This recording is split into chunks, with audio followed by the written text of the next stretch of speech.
I got new skates. So these are the USD VII 2017 skates. First of all, I really want to thank all of my Patreon supporters and everybody watching on YouTube and checking out the ads because that is where I get the money so that I can purchase these skates and do reviews. So thank you all so much for the support over these years. If you are interested in becoming a Patreon, patreon.com/backtoblading. You can also go to backtoblading.com and get all the information. If you don't have any extra money, that's fine. Just keep watching the videos. If you see something in an ad that you like, you know what to do. But thank you all so much for the support. I couldn't do this without you.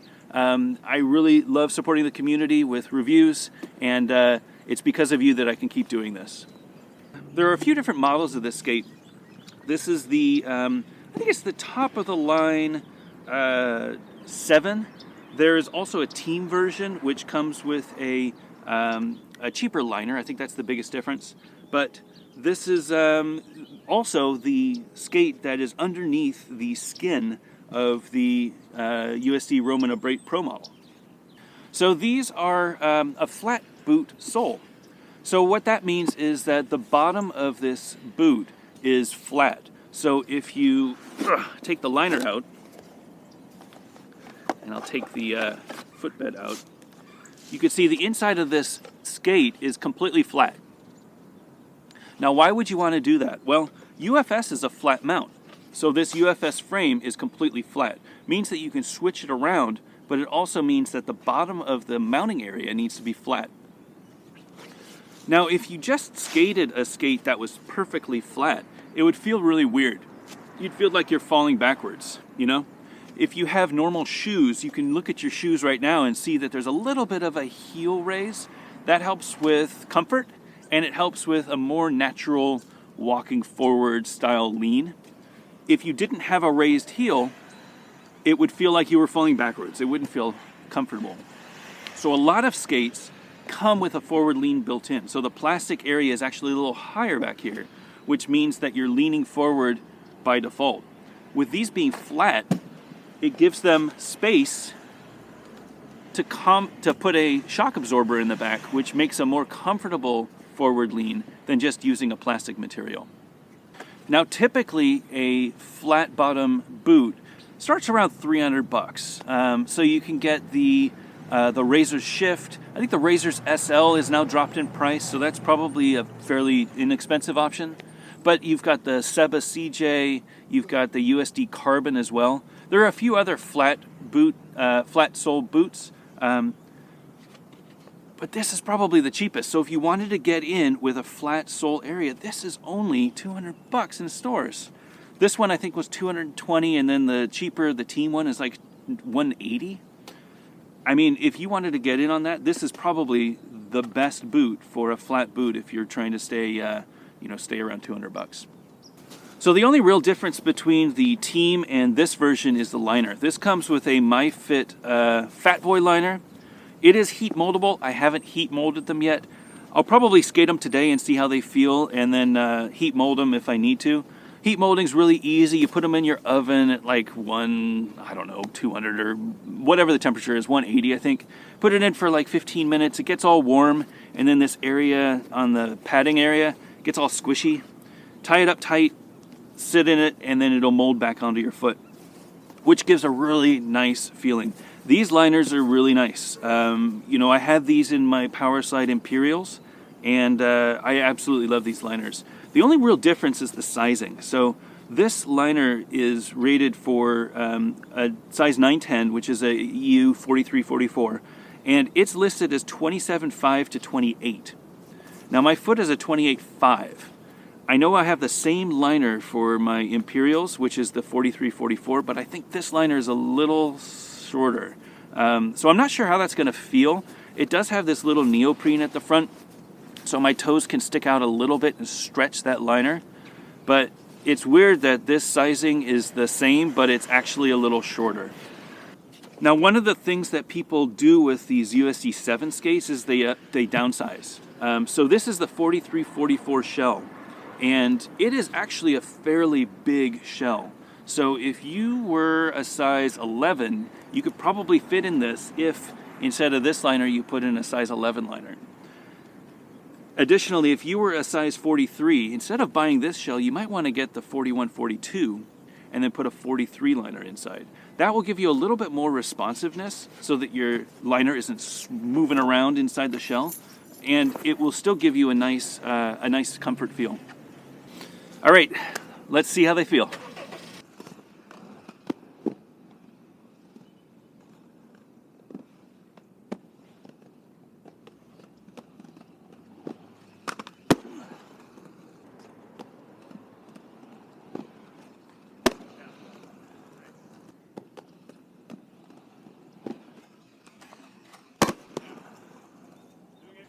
All right, so these are feeling pretty good.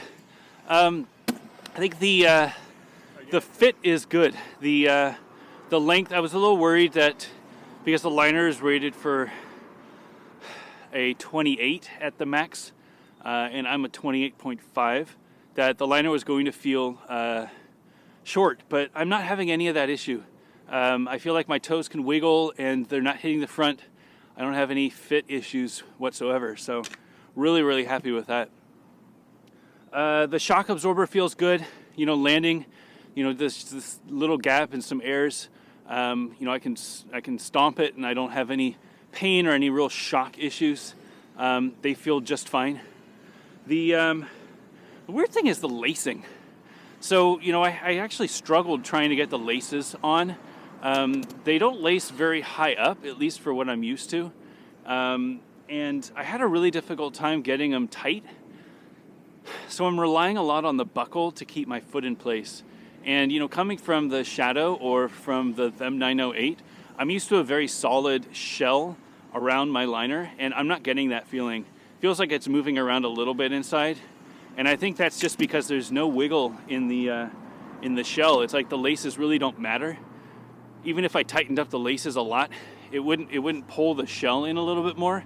It would just kind of sit there. It's funny, you think back to the 90s. This is the sort of boot that would love a puffy tongue. Throw in one of those extra USD puffy tongues in front, because it could really use it. Just that added cushion of the puffy tongue could really, really help this. All right, going to try some grinds.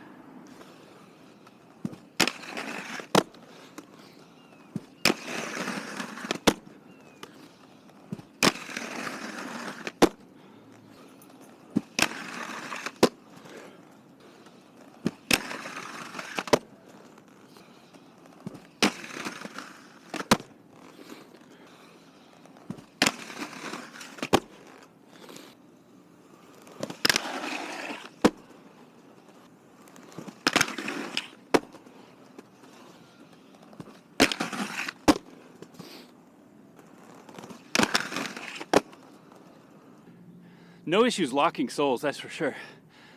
These things are so wide. So I was skating the Them 908 yesterday, and not missing, but definitely wasn't as stable on sole as I am with these. These things are like boats. You could just kind of throw your foot up there and you're gonna lock. I am a little sticky. I just waxed the ledge, but I'm a little sticky doing regular soles. And for some reason, I'm not sticky doing alley-oop. So, my alley-oop porn star slid fine. My Zero Sims porn star, whatever. And my switch sole slid okay, but my regular sole, my Mizu, took a long time to get up.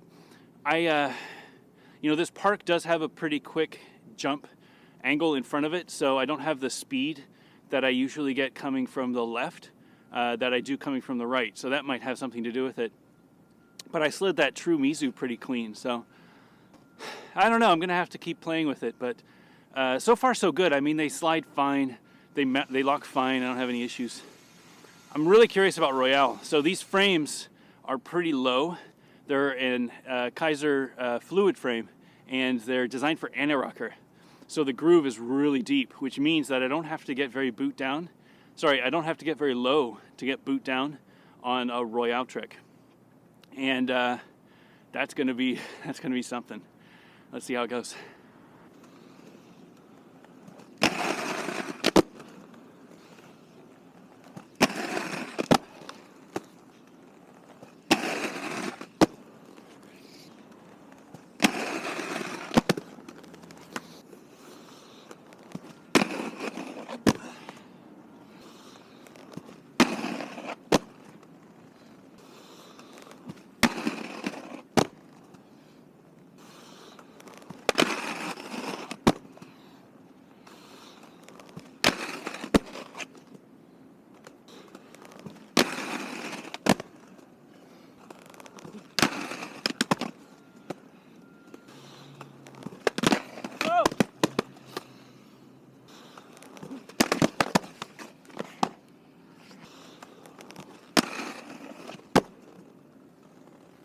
I mean, no issues with Royales, that's for sure. These things are so low, and the sole plate is so wide that, I mean, I just have to feel like I can trust that sole plate, lean on the groove, and I can just stay on forever. It's really nice. Back Royale 2, no problem. Back Favre, no problem. Unity was weird. I'm usually fairly good at Unities, but I had a really hard time locking it today. I don't know if it's the alignment. I don't know if it's, you know, this weird turn right in front of the ledge here at Durham or what, but I'm usually more consistent with my Unity, and it took me a bit, you know, when I fell a couple of times, so. All right, everyone's favorite topsides.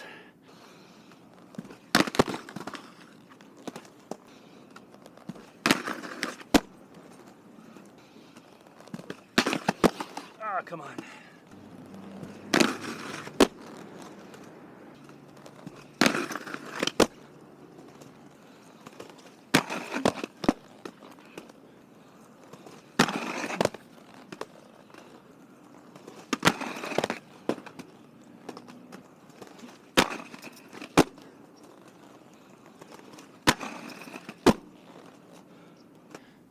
Topside slide, fine, I guess. I had a pretty bad fall yesterday where I kind of lost my confidence on topsides. One thing that I am noticing is that I don't have a lot of like lateral flex in these boots.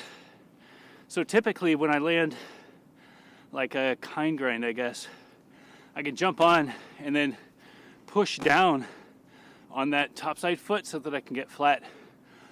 I'm having a pretty hard time doing it with this.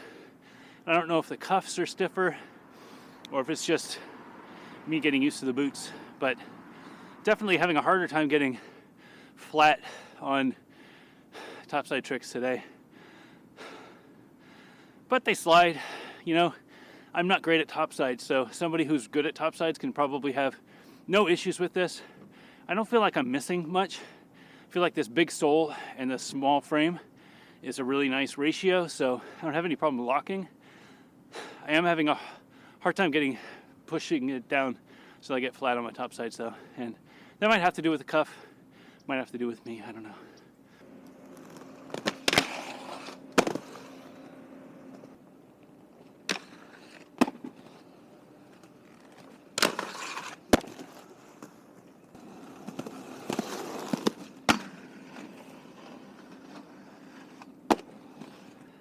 Yeah, these are pretty great, especially at the price point. You know, it's really hard to beat.